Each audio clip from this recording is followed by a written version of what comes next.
Honourable Prime Minister, Ministers, Mr. Itia, ladies and gentlemen, thank you for this opportunity for us to speak on behalf of the UN Task Force. You know, the world is facing two major challenges, and we've heard about that this morning. The social deficit that is just not making any inroads into it in any significant way, and the environmental challenges. Now, at the UN, together with the OECD, we've got a number of UN agencies that have formed a UN task force because we recognize the importance of the social and solidarity economy and the role that it's going to play in meeting the Sustainable Development Goals. Can you just put it on? Oh, sorry. Thank you okay. so much. And the importance of that is that the Sustainable Development Goals is the global plan that we're all striving to work towards. This task force was started in 2013, the number of agencies, and it's grown considerably. But what is the role and what are we looking at? We recognize that there are governments out there who are striving to improve and to work on the social and solidarity economy. But I'd like to use two examples of the reality of what we're dealing with. First of all, I'm building my own nation. I've got lots of children. And 4 of my sons who've come through a schooling system, and my last little one is a girl, a little daughter, went through a schooling system and into the world out there to make a living for themselves, and not one of them was taught about the social and solidarity economy. Just think of your own children. How many of them understand the concept and what the social and solidarity economy means out there? That's one of our first points we need to consider. And as we move along and through my presentation or my input now, I think we need to recognize the reality of what we're dealing with, where people have said we need to move from talking to walking the talk. The International Labour Organization recently put out a declaration. We're 100 years old, and we're now moving to the next 100 years. And as part of that declaration, for the first time, we've seen the recognition of the social and solidarity economy and cooperatives. This task force is there as a partnership to assist countries in how they can deal with and promote the social and solidarity economy. So we're not there to take over the role of governments, but we're certainly going to try and help as much as we can. So what do? We enhance the recognition of social and solidarity economy. We promote knowledge. We support the establishment of an enabling environment.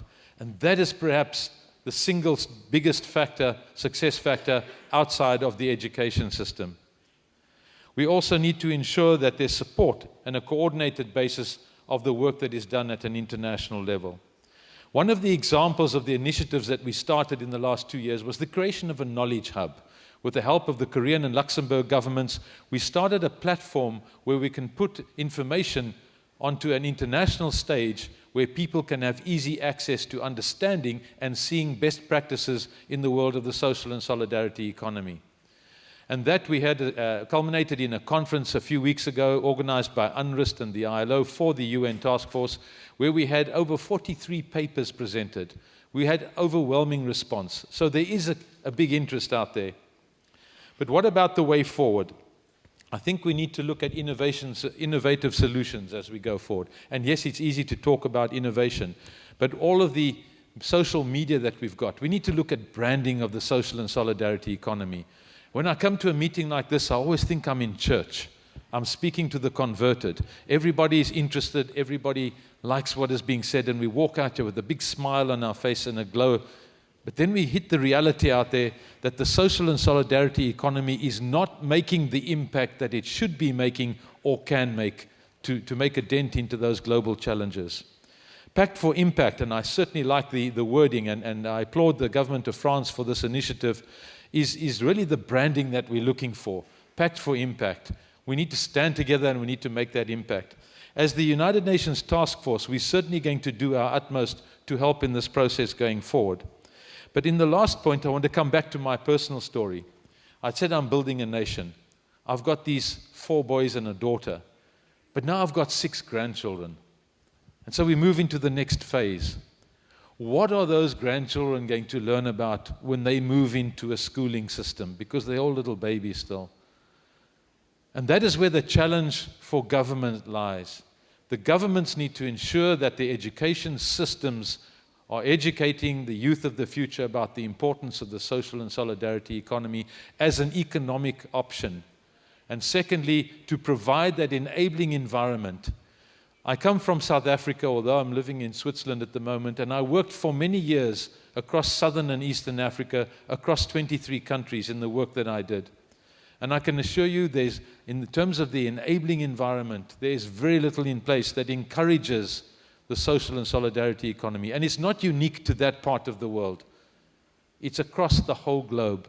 And so the challenge we have, because what we've got is not only an economic model, but a moral case that we can put out. And that's what the youth are looking for, something that supports the moral fiber of society at the same time as creating well-being. So at the UN Task Force, we're certainly going to make it an effort to support the Pact for Impact and the governments involved, and we will do our utmost to provide that support to governments across the world where we have the footprint. Thank you very much.